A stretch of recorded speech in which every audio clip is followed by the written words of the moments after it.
All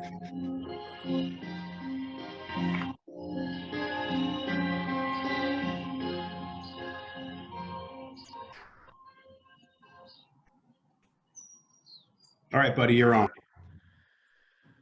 Hello, everyone. This is Andy Swartman coming to you live for Andy Swartman's Inside the Music with Andy Swartman. How are you all doing in spite of this global, worldwide epidemic that's going on? How's everybody doing?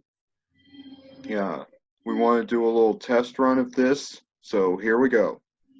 Who's on the screen with you, Andy? Who's on the screen with me are my two knucklehead brothers from other mothers, Richard James, aka Senor Reeek, and my buddy Tony Keefer. Good morning, gentlemen. What's going on, everybody? So this, Andy, we want to do just like a real short little mini episode. Yes. Right?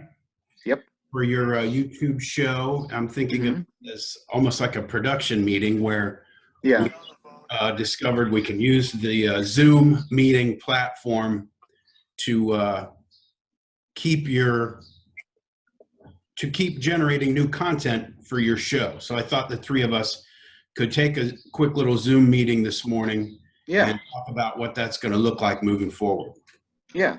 But you're the boss, so I get you. Tell me what's on your mind. Well, this summer, or actually this year, I'm supposed to go see a concert, and that is my buddy.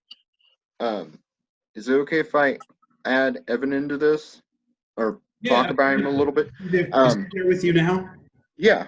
Evan and I and our parents are supposed to go see legendary country music 90s hitmaker Garth Brooks in concert at Paul Brown Stadium.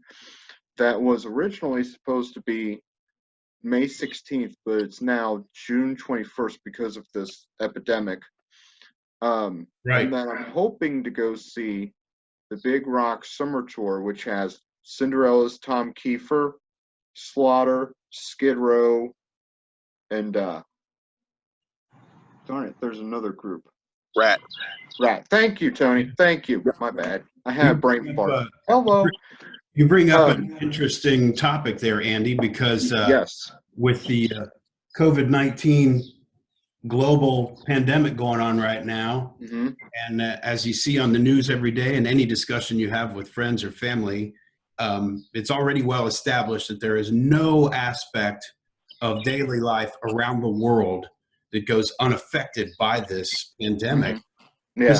What we talk about on this show, of course, is the world of music. And you had plans, as many people did, to attend some concerts this summer, but you've got venues shut down all over the world. You've got every tour that was scheduled for the spring into the summer.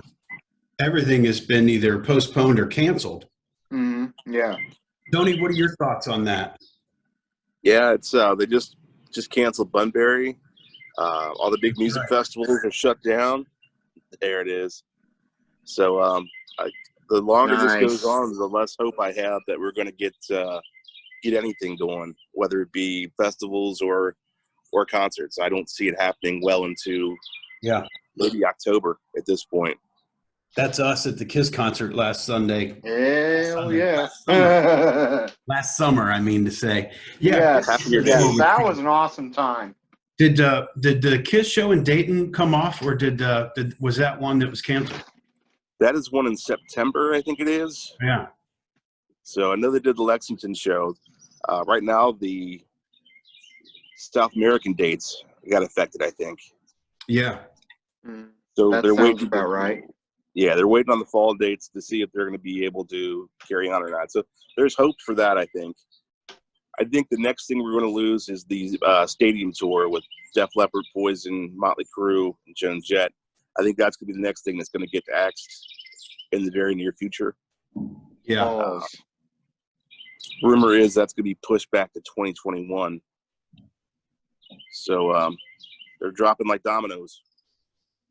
Yeah, when you think about all the it happens every year in the spring when you start hearing all the summer tours get announced, and the three of us are just like everybody else in the world that's a rock and roll fan. You keep an eye on the concert announcements in your hometown and start getting excited about things that are happening. Oh, yeah. And every single one of them has been canceled or postponed. I know Andy was excited to see the Black Crowes this summer. Talking as we so often do about one of our favorite bands, Kiss, their whole, end of the road farewell tour. Those guys, on some level, they had to be looking forward to like shutting it all down and finally retiring. And now they can't even finish that tour until next year or maybe the year after that, if they plan to honor all those dates. Right. And I imagine Kiss will. They're not going to leave any stone unturned. Yeah, they don't leave any money on the table. And it's important for them too to go to these markets they haven't been to yet. They want to do the proper farewell. So yeah. Andy, what was the original date for the Garth Brooks show, and did you say they've rescheduled it? Yes, they did. It was supposed to be no, my bad.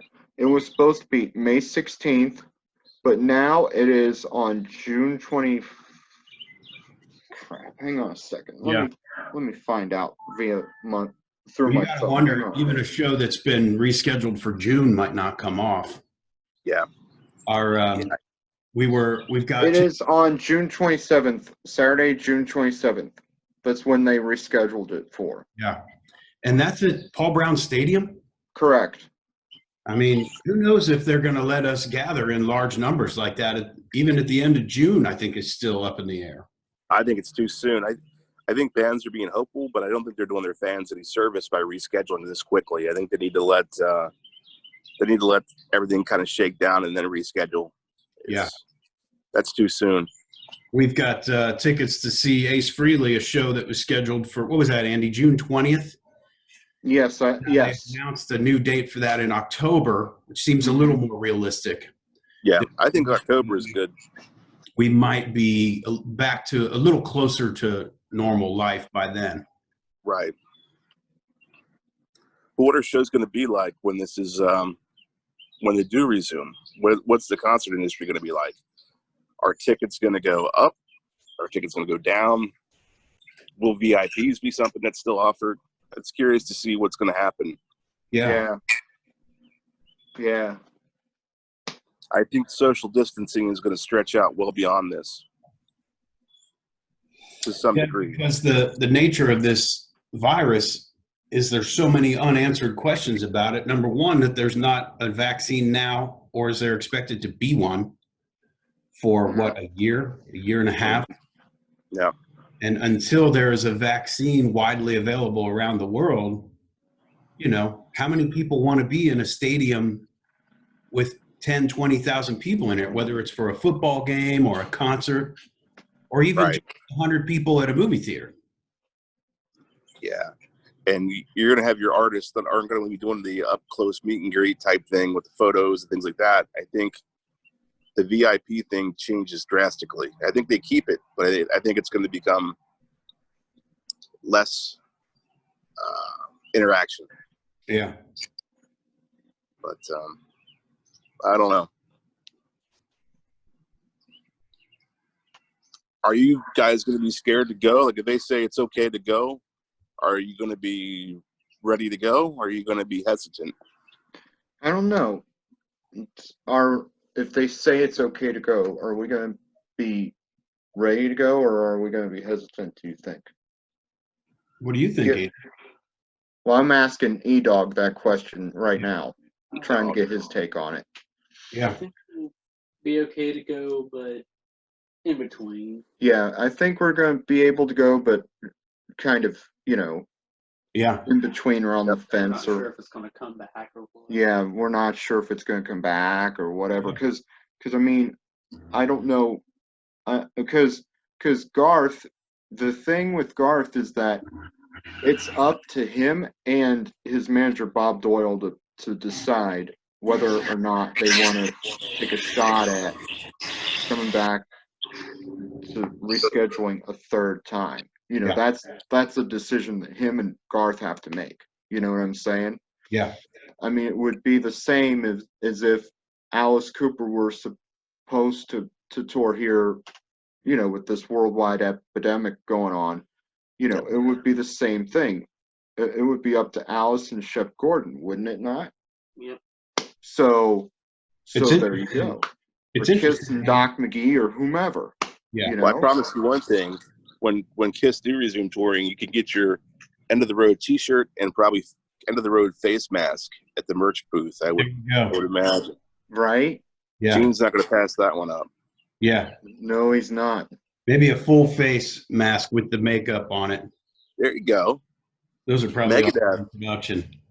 It's interesting, just the handful of artists that we're discussing here this morning, they represent a very small percentage of a worldwide dilemma for the entertainment industry, because every single touring artist, from the big stadium acts all the way down to, you know, smaller independent acts that play smaller venues and clubs and things like that, every single one of them is on hold right now. It might be a discussion for another time, how many very cool options we have right now as music fans that can watch live streaming music on the internet. And I think that when this is all said and done, we will have seen how the trend for live streaming right now is I think it's gonna have a profound effect on the music industry in ways that that are impossible to predict right now.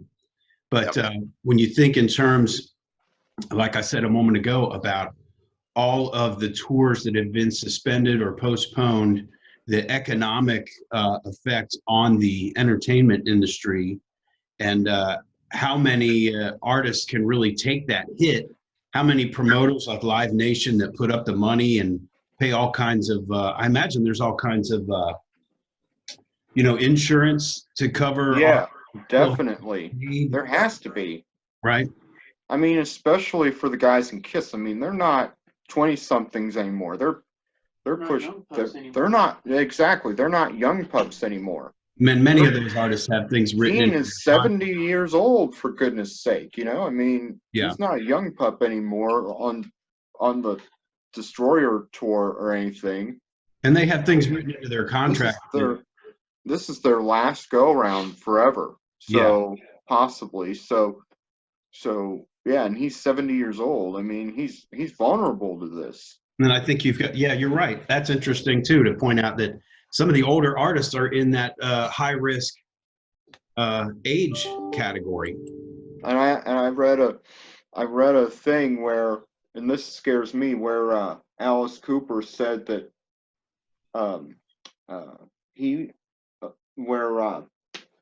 talking about the corona thing, he said something like, I don't care if I catch the coronavirus, and all I could think of was, whoa, Alice, whoa, hang on. You sure he said that?